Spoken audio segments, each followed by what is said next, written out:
Good morning and welcome to the 41st Annual Statewide Historic Preservation Conference.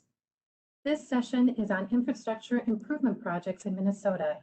I am Kelly Gregg Johnson and I'll be serving as moderator for this session. The session is being recorded and will be available for on-demand viewing. As a registrant, you will automatically receive access to the recording after the session is completed. We have set aside some time at the end of the session for Q&A and we'll get to questions as time allows. To ask a question, please use the Q&A function on the right side of your screen. As we begin, we want to recognize that Minnesota history spans at least 13,000 years. The vast majority of that time is represented by American Indian history alone, and from that perspective, our urban and rural built environments are very recent. The state of Minnesota, as it's been known since 1858, is within the ancestral homelands of the Dakota and Ojibwe peoples. The 11 tribal nations in Minnesota are our partners in advocating for recognition and protection of the state's cultural resources, along with other Native nations with historical connections here. The State Historic Preservation Office is currently in the final stages of updating our statewide historic preservation plan. Among other goals, we seek to broaden the scope and equity of historic preservation through identification and historic designation of more properties important to tribes and underrepresented communities, including traditional cultural properties, cultural landscapes, archaeological sites, buildings, and structures. We encourage you to be a part of this effort and to work with us and others to build partnerships and advance historic preservation efforts across the state. And now I'd like to introduce the presenters for this session. Jammi Ladwig, who is a Senior Cultural Resources Specialist at Bolton and Menk, and Teresa Burgess, who is a Senior Project Engineer at Bolton and Menk. Jammi and Teresa will be discussing infrastructure improvement projects in Minnesota and the importance of early investigations to identify and develop design solutions that meet both project needs and protect cultural resources. If you'd like to learn more about Jammi and Teresa, you can find their detailed bios and contact information on the SHPO conference homepage. With that, I'll turn it over to Jammi and Teresa. Wonderful. Thank you so much for that introduction. Thank you, Kelly. So at Bolton and Menk, we do a number of projects that are water and wastewater, and that's what we're going to be focusing on primarily today. But we do branch out into some other areas, and Jammi will touch on a couple of those. A lot of times our projects have federal financing or state financing that have specific timelines that we need to work with.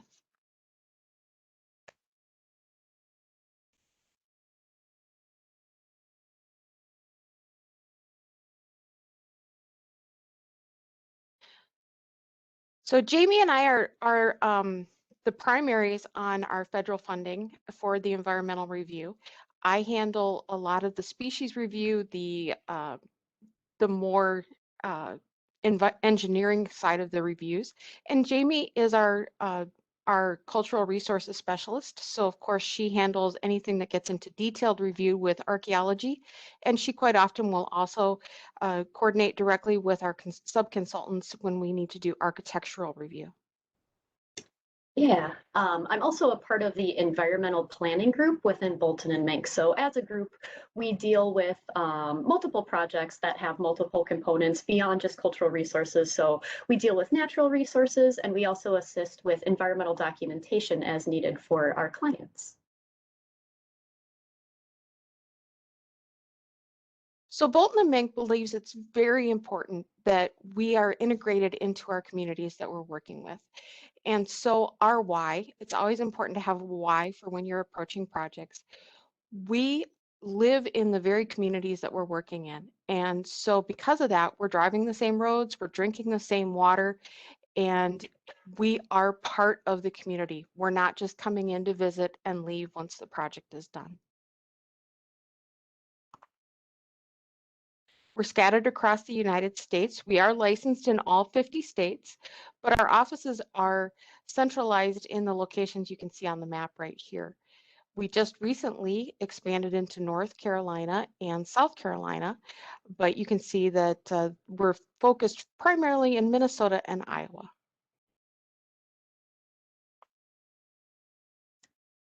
Perfect. So just as an additional introduction to what we're going to be discussing throughout the presentation today is really the root of it is that environmental review process and how funding cycles and various other components factor into bringing a project to fruition. So from the time we hear a community has a need to that being built, it can take various paths depending on the complexity of natural resources, cultural resources, permitting needs on any given project, and of course the related funding cycles that are associated with those particular projects. So in terms of the environmental review process, there's a bit of a conundrum. So in order to determine potential effects of projects and to sort of nail down the scope of a given study area associated with a given project, you need to have a project footprint that is large enough to cover that potential design, any potential redesign. But at the end of the day, you can't get too committed to any given design too far in advance of the environmental review process. So it's sort of the horse before the cart conundrum. So a strategy that we regularly employ where we are dealing with environmental review processes, cultural resource concerns, natural resource concerns, is we set initially a larger study area than we might anticipate for the project, given the potential for redesign, the potential for elements to shift slightly sort of from that original concept, and to ensure that our initial reviews are broad enough to cover any of those potential redesigns that happen as we move forward and as design progresses on projects.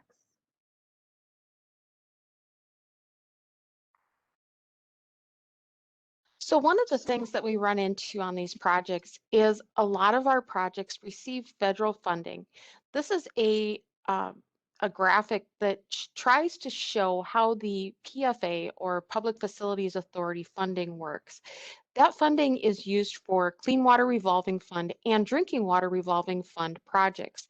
And you can see that the process starts in early March of each year, but it actually starts to spiral in on itself, and the process overlaps each year. And Jamie, if you'd like to go forward one. This is that same information, only it's spread out into a linear project. And you can see that for a Clean Water Revolving Fund, we initiate the project working within our work group. If the project is categorically excluded, so that would be if we're replacing existing pipe in the same location, it's already been previously disturbed, we're putting it back in to serve the same properties. Those projects are a categorical exclusion, and they can skip right down to the end to the agency acceptance. But the majority of our projects seem to have this more complicated path that they need to take. And that includes that submittal preparation, and then we send it off.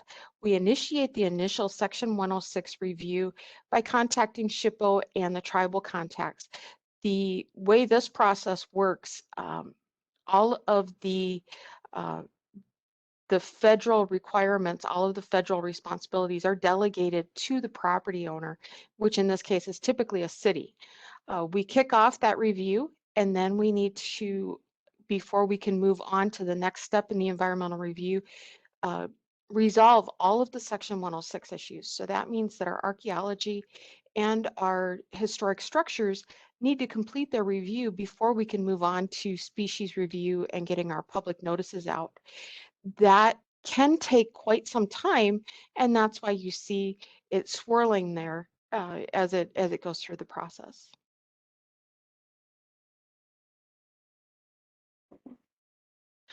So one of the projects that we recently have been working on is the Foley Wastewater Regionalization Project.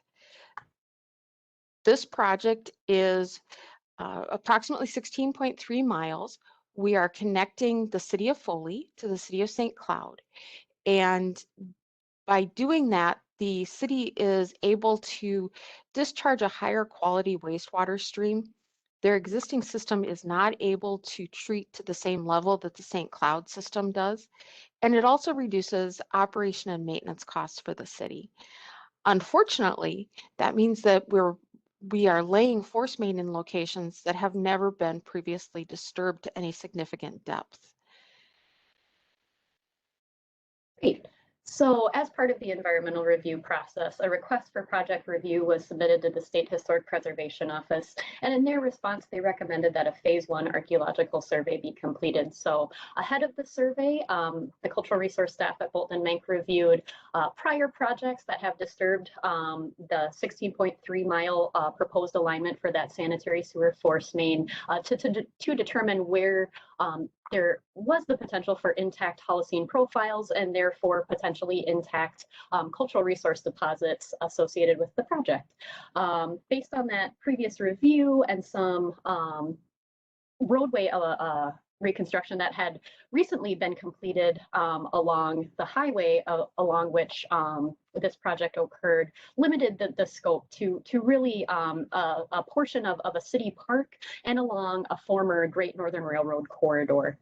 So in the course of the phase 1 survey, both pedestrian survey and archaeological subsurface testing were employed, so shovel testing, and no cultural resources were identified.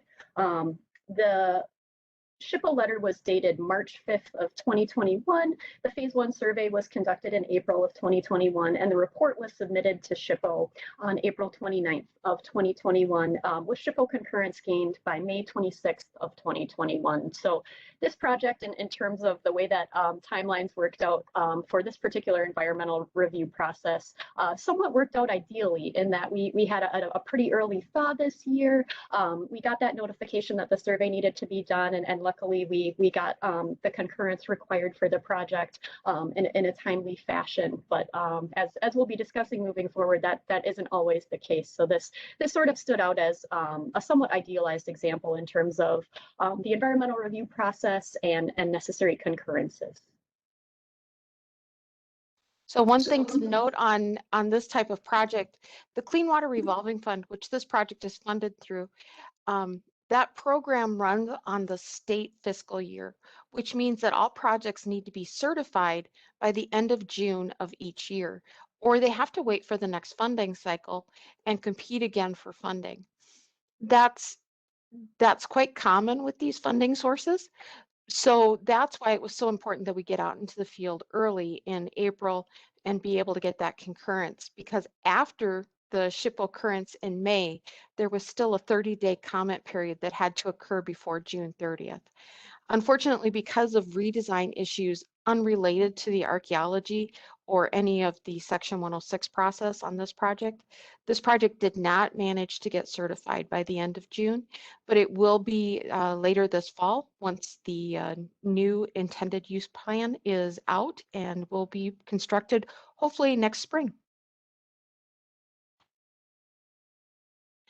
The Grand Meadow phased project. This project is actually 3 complete phases. It's again a wastewater treatment plant project, and it is being funded through the Clean Water Revolving Fund. This project, the first phase, will be a force main replacement. The existing force main running from the lift station in the city limits out to the wastewater treatment facility is not properly sized and does not properly meet the needs of the community. There's also a in-city portion of the project where we will be lining and replacing wastewater collection system. That portion of the project is what we call pipe out, pipe in. So it is categorical exclusion. And then there will be a future phase where the wastewater treatment facility will actually be relocated and expanded. And that project will be re-reviewed once we have the locations more nailed down. Great. So in its review of this project, the State Historic Preservation Office recommended that an archaeologist review the construction plans relative to a previously recorded archaeological site in close proximity to the project area to determine if there was the potential for intact soil profiles to be present, and associatedly if a phase 1 archaeological survey would be recommended. So in March, following the receipt of that letter, cultural resource staff at Bolton and Menk reviewed the project design and reviewed all of the previously recorded information regarding this area, regarding prior surveys, any prior disturbance.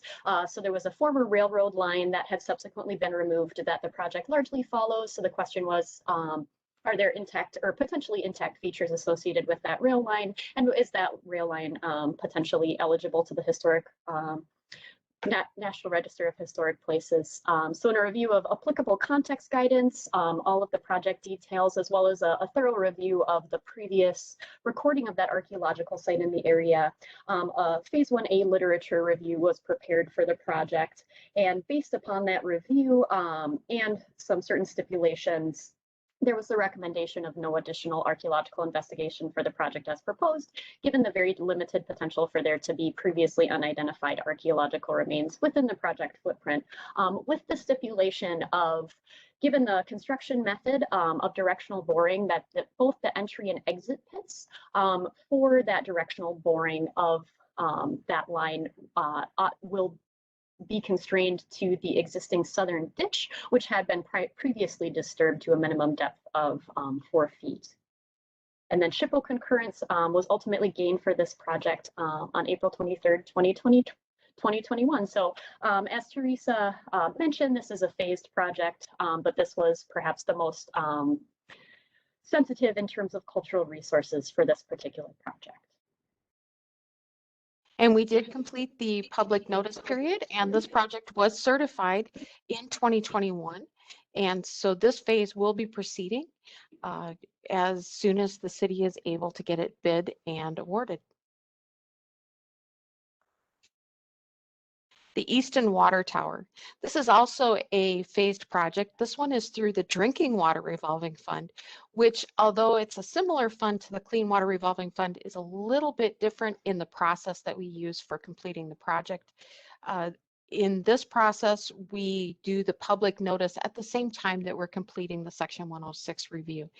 We do 2 complete notices for this funding source. So we still have that ending, but it is a 2-week process, or a 2-week public notice at the end instead of a 30-day. This tower was found to be historically significant, and we did additional study. The other issue with this tower is that, as with most towers, it's visible from quite a distance, and so there were issues with potential for it to be visible from a significant structure other than the tower and impact other properties.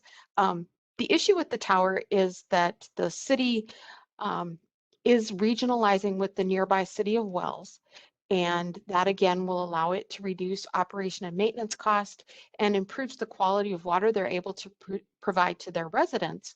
But when they were providing their own water, they used the wells to pressurize the system, and the tower supplemented that. With the well coming off of the system, they will no longer be able to do that, and they need to rely on the water tower itself. So the tower needs to be taller than the previous tower by about 12 feet. That allows enough pressure to meet fire flows and to ensure that the city is able to supply water without loss of pressure to property owners. Another issue with this one is that this community is eligible for a grant that's based on the median household income. And the grant cycle is October 21st is when we anticipate the new data coming out based on the 2020 census for the information that will be used for median household income. In reviewing that data that has so far been released by the Census Bureau, it appears that Easton will no longer be eligible for funding through for grant funding, and the city cannot afford this project without that assistance. So it's really important that we complete the environmental review and get the concurrence by the end of October. This project is being headed up by USDA Environmental Engineering, and so they are in the process of coordinating the final findings of fact, and we'll be negotiating the memorandum of understanding or agreement of, correct me here, Jamie, memorandum of understanding, correct? Memorandum of agreement, yeah. Agreement, okay. They will be negotiating that with SHPO for how we will be handling the historic tower demolition. Great. So the next project I'm going to be talking about is not related to infrastructure in the sense that we've been discussing to this point, but it is related to a human health and safety issue. So in Norway, at the river of Norway Lake, there is a current dam that is in place. The dam is recorded to be a high hazard dam. So in a 100-year flood event, it might overtop. So the community of Pine River had to do something in order to address that potential safety concern. So the options were to replace the dam with another dam of a similar size, but with a better or a more idealized design to withstand those 100-year and 500-year flood events, or to remove the dam and to restore that area to a more natural setting. So I know that a lot of us are aware that this is somewhat of a push throughout the state is the removal of these dam structures, which for one reason or another are substandard at this point in time, and to restore perhaps engineered rapids or something similar to these areas to reconnect watersheds. So that was the path that the city decided to take with this particular project. So an environmental assessment worksheet was prepared in March of 2020, and the findings of fact and record of decision were distributed in June of 2020 to the Environmental Quality Board. So there were some benefits to this project, and there were also some drawbacks. So some of the benefits, some of which I've noted, are that safety improvement with the removal of the dam and the installation of rock riffle or engineered rapids that would improve safety in the area. It would also improve fish passage from the lake to the downstream watershed, and it would create additional habitat for some species within that riffle creation area. It's ideally positioned to improve overall river health and as well as health of the watershed as a whole. So reconnecting this lake with the whitefish chain of lakes, of which there are quite a few lakes associated with that, and the watershed is quite a large one. There are also potential wild rice lake benefits through that hydrological reconnection that the removal of the dam is positioned to provide. One of the drawbacks that was identified in the course of the project was that the project as proposed does present an adverse effect to the Pine River swimming area. So a brief history of the project. A phase 1 archaeological survey was completed in August of 2019 for the project, and no historic properties were identified beyond those that had originally been identified as a result of another project. So a concurrent but separate project that the Minnesota Department of Transportation has is, along with the removal of the dam, the bridge that goes over Pine River, or Norway Brook Dam, Norway Brook was to be relocated slightly to the south. And as part of that project and well ahead of the project, a consultant prepared a review of historic properties in the area. So there were 4 historic properties that were revisited: the Pine River Dam Park, the dam itself, the bridge over the river, as well as the Pine River swimming area. So of those 4 properties, the Pine River swimming area was determined to be potentially, or was recommended eligible, to the National Register of Historic Places in that 2012 study. So working with the State Historic Preservation Office, a few different design alternatives were presented for that proposed rock riffle installation and those engineered rapids in the interest of trying to meet a no adverse effect determination to the Pine River swimming area. Ultimately, it was determined that there was no way that design could be modified to the point of both meeting the needs of the project as well as reaching no adverse effect for the Pine River swimming area. And just a bit about the Pine River swimming area itself. So it was built in 1937. I believe it was completed in 1938 by the Works Progress Administration, so part of the New Deal program. And it's defined as a streamlined, modern property with closed stringer designed for tread concrete steps that you can see on this slide that are smoothed and unpainted concrete. So in the upper, or I suppose the middle left upper image, is the actual swimming area under construction by WPA workers. To the right of that is the condition as of 2019.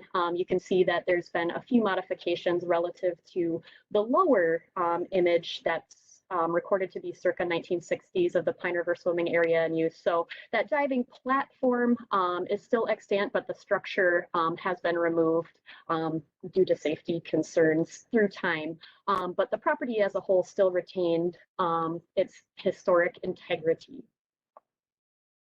So because of that adverse effect, in consultation with the lead federal agency, Bolton and Menk cultural resource staff on behalf of the city of Pine River worked with the lead federal agency who is providing the permitting for the process, so the U.S. Army Corps of Engineers, along with the State Historic Preservation Office to develop a memorandum of agreement for that adverse effect that the project would have upon the Pine River swimming area. And we also determined what specific mitigation would be required to mitigate that adverse effect. So the mitigation stipulations included the preparation of a interpretive panel that will be installed within the kiosk, as we see here in the upper right, proximate to the Pine River swimming area by June 30th, 2022, following project construction, along with the preparation of a level 1 Minnesota Historic Property record for the property itself. So the memorandum of agreement was executed in August of this year, and the mitigation stipulations were met in September, and the project is scoped for construction beginning in October of 2021. So this was an interesting project from the environmental review side, where we had sort of multiple resource considerations. So we had wetland considerations, we had other natural resources recorded in the area that, regarding timing of construction, led to a pretty brief window in which this particular project could be constructed to ensure that there was no adverse effect to those natural properties, and also to walk through the Section 106 process for this particular project. So we move on to the Winnebago stormwater outlet. This project had a complicated process to get there. This was a clean water revolving fund project, and it also had drinking water revolving fund. It had stormwater, sanitary sewer, and water main. And one of the significant issues for the city of Winnebago is it sits in a low space. And as a result of that, they had significant flooding. And that flooding would then cause inflow and infiltration into the sanitary sewer system. The increased flow would take the path of least resistance, which unfortunately was into the basements of residents and businesses. And so this project was needed to address that, that health and human safety issue, and to relieve the flooding so that streets would not flood, as well as to improve their drinking water system. The in-town process or construction started before the outlet was completely cleared for environmental review, and the archaeological issues were significant for this project. Yeah, so initially back in 2017, there were a few different alignments that were proposed for that stormwater component of this project. That particular component was proximate to a particularly sensitive resource type, cultural resource type, and therefore required some special considerations. So an initial survey of those alignments in 2017 was conducted, and subsequent coordination with consulting agencies, including SHPO and the Office of the State Archaeologist and the Minnesota Indian Affairs Council. Following that initial survey of alignments, design had advanced further, and a phase 1 survey of some newly proposed alignments was completed in July of 2018. Along with that, and in consultation with OSA and MIAC, it was determined that a geophysical survey, which was composed of magnetic field gradient, was also necessary given the proximity of that previously recorded sensitive resource type. The geophysical survey did not reveal any anomalies consistent with the type of features that might be indicative or associated with that more sensitive resource type. And during the phase 1 survey in July of 2018, a single lithic projectile point was recovered. Delineation of that find did not encounter any additional cultural materials. However, in consultation with the state archaeologist and the Minnesota Indian Affairs Council, it was determined that additional investigation bracketing that find spot was necessary and appropriate given the potential for that particular artifact to be associated with that more sensitive cultural resource type. So again, in coordination with the necessary agencies, OSA and MIAC, there were formal excavation units that were excavated to provide some additional information regarding that find spot and to determine if it might be associated with deposits that we would associate with that more sensitive resource type. In that additional investigation, no additional cultural materials were identified and no features were identified that might be associated with that sensitive context. I'll scroll back to that initial picture. It's kind of an interesting one and a stark one, and I'm really glad that I turned around in November of 2018 to just take a picture of this kind of eerie setting on the landscape. So this was a project that, again, because of timing, there was winter field work that occurred. So ahead of those formal excavation units, ground insulating mats were laid down to ensure that the ground did not freeze in that area. A temporary tent was brought on site along with heating elements and lights to allow for the conduction of that particular investigation. So that was in November of 2018. And again, no additional cultural resources associated with those more sensitive contexts was recovered. Even at the phase 1 stage and in the phase 1 archaeological survey report, it was recommended that archaeological or cultural resource monitoring of grading activities within that previously recorded sensitive resource type boundary be conducted. So sort of the final step of the process was the monitoring of those grading activities in December of 2019. And again, no features or other cultural materials were encountered in that cultural resource monitoring of those grading activities within that previously recorded sensitive resource location. And this project was successfully completed. The construction is complete and the flooding issues have been alleviated, and the sanitary sewer inflow and infiltration is significantly reduced so that the existing system is able to handle it now.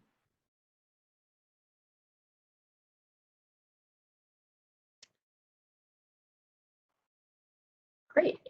Well, I think that sort of brings us toward the end of the presentation. I burned through things a little bit more quickly than I had intended, so my apologies there, but I hope that everybody sort of walks away with perhaps a broader lens through which to view these projects. I know based on what I do for a career, I sort of tend to view projects through the cultural resource lens, and sometimes it's hard to sort of extract yourself from that trained view and look at projects a little bit more holistically. So kind of considering the environmental review process as a whole, how these funding cycles interweave and sort of complicate things for communities, and where we have these human health and safety issues that need to be addressed in a timely fashion. Leads to a lot of complexity for a lot of projects, but it also makes what we do, I think, very important, and we take a lot of pride on finding the necessary solutions for these projects that both meet the needs of the project and also appropriately deal with the cultural resources as well as other resource categories. So with that, we have our first question. And of course, it brings up a perfect point where my viewpoint is from the engineering side. And I use the word certified, and that doesn't really mean much if you're not living in Jammi's and my world. What certification means is drinking water revolving fund projects and clean water revolving fund projects are jointly managed by the Clean Water Revolving Fund is managed by the MPCA and the Minnesota Public Facilities Authority, and the drinking water is managed jointly between Department of Health and the Minnesota Public Facilities Authority. The PFA, Public Facilities Authority, handles the dollars, and the other agencies, MPCA and Department of Health, manage approving the project to say that everything is complete. This one is appropriate for PFA to release the dollars. So that includes not only the environmental review, which includes the Section 106 portion of the process, but also approval of all plans, approval of all permits. And a lot of times those permits cannot be acquired until all of the environmental review has been completed. And so that's where we get into that long time frame of it taking a year and a half to 2 years to complete a project. We typically receive notification that a project is that the client is ready to start the process for applying for these dollars in November or even January. And we need to get that information submitted by early March. Obviously, that's not a good time of year for us to be doing any field work. And so trying to process that quickly and reach that June 30th, that state fiscal year deadline, can get very challenging. And early April, May, we are watching for that frost to go out. And Jamie and I are talking continually because I need that report back so that we can get that concurrence from the State Historic Preservation Office and from the Office of the State Archaeologist. And I need it back in time to be able to do my final public notices and have everything back and to either the MPCA or the Department of Health in advance of that June 30th deadline. So that's kind of the best case scenario too, Teresa, is where we go out and if we conduct a survey and we either don't identify cultural resources to exist within a given area of potential effects, or if it's the type of resource that is not eligible to the National Register of Historic Places, then that timeline might work out. But where we encounter resources that are potentially eligible to the National Register, obviously that will delay the process until the Section 106 process has been satisfied, and usually will set back at least a year in terms of the process.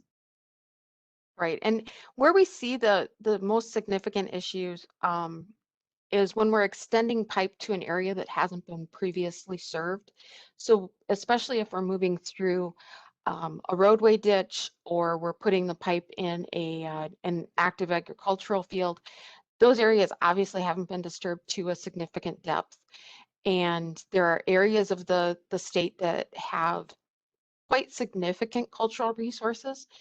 And that's when it becomes really critical that we get that early review of the projects. The other place that we see more of the architectural issues are when we're doing water towers. Water towers are so tall that they're visible from quite a distance.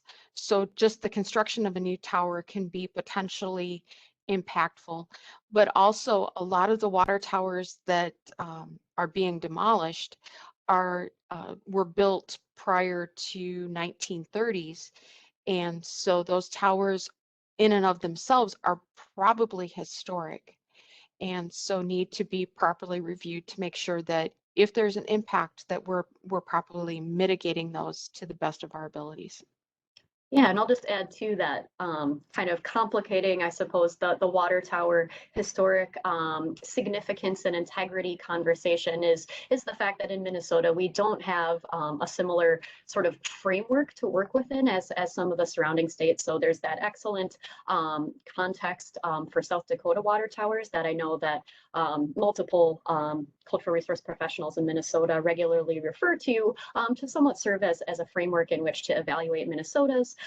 But if we had particular a context specific to Minnesota, I think it would greatly aid in the assessment of those properties and for the determinations of eligibility. So as you say, you know, these structures tend to be the more visible on the landscape and the more synonymous with the community. And sometimes there's a lot of sentiment wrapped up locally for those structures, and sometimes there's not so much. not that that ultimately determines whether or not something is eligible to the register, but can help to feed in terms of the visibility of a given project to, say, the local Historic Preservation Commission for that area.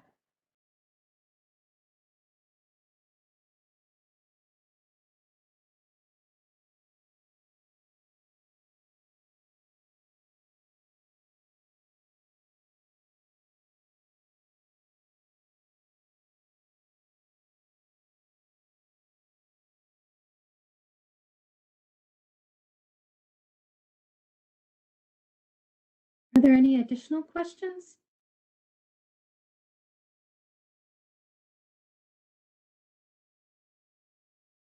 I don't see any on my end yet.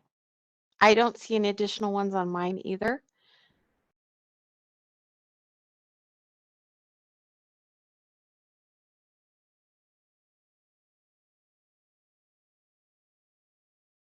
In addition to doing this presentation today, trying to explain the engineering side of it, the restrictions we see on the funding and engineering side to the historic community, we've also been trying to reach out to more of the engineering side to explain why it's so important and so critical that we get the history, the cultural resources, that we're respectful towards those.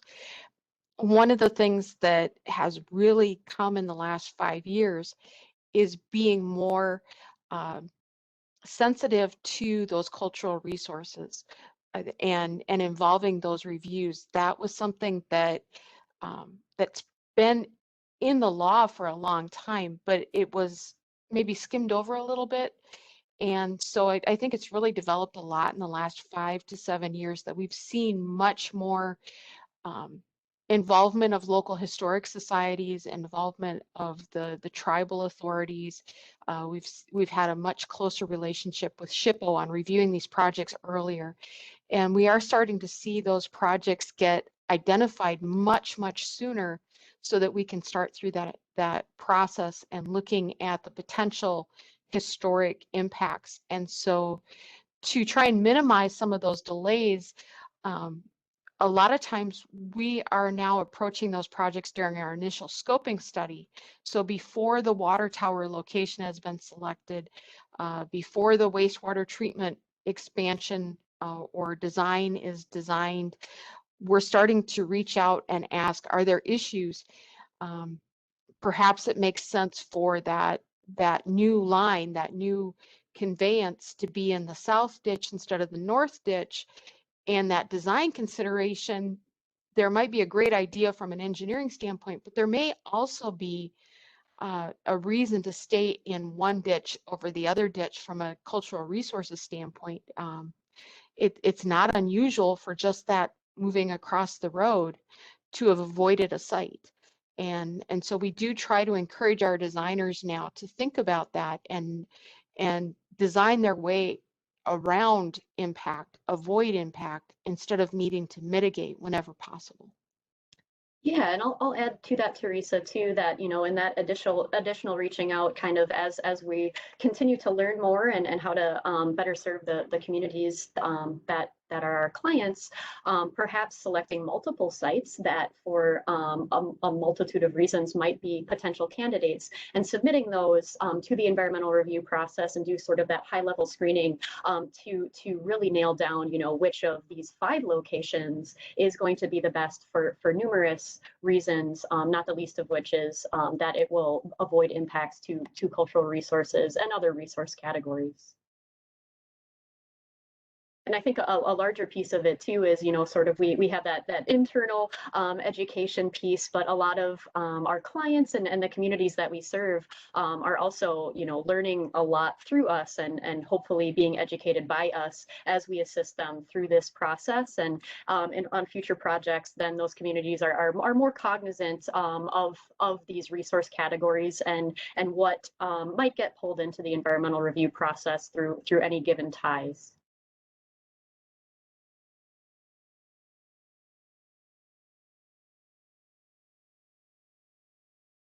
And we did talk a little bit today about the funding and the permitting that triggers a lot of the Section 106 reviews. But it's not just the Section 106 requirements, it's also sensitivity to the resources that are there and also Minnesota state statute. And so we are reaching out to a lot of our client cities and our designers, trying to educate them that even if you don't have federal funding, even if you don't have a federal permit, it doesn't mean that you don't need to be sensitive to these cultural impacts, these resources that we sometimes take for granted. I think Kelly alluded to it at the very beginning. Our history in Minnesota goes back so far, and it's tempting to forget or to discount that prehistory area of our culture. And it's really important that we avoid doing that, that we're sensitive up front and avoid so many misunderstandings just by coming at it from a more open-minded standpoint. Yeah, and I would say kind of initially from that initial conversation of the recommendation that, say, an archaeological survey be performed, reaching out proactively to consulting parties that we know might be interested in being a part of that conversation, even ahead of the kickoff of the federal process, to ensure that if there are consulting parties who have an interest in the area or might have some have interest in the proposed methods of a particular investigation, we try to open that conversation up very early on the front end and ahead of fieldwork to ensure that the methods that we go into the field with are appropriate, not just from sort of the stipulated consulting parties, but from consulting parties writ large.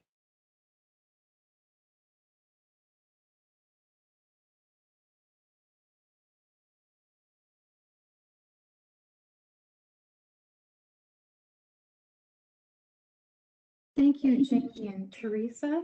Do you have any further comments or?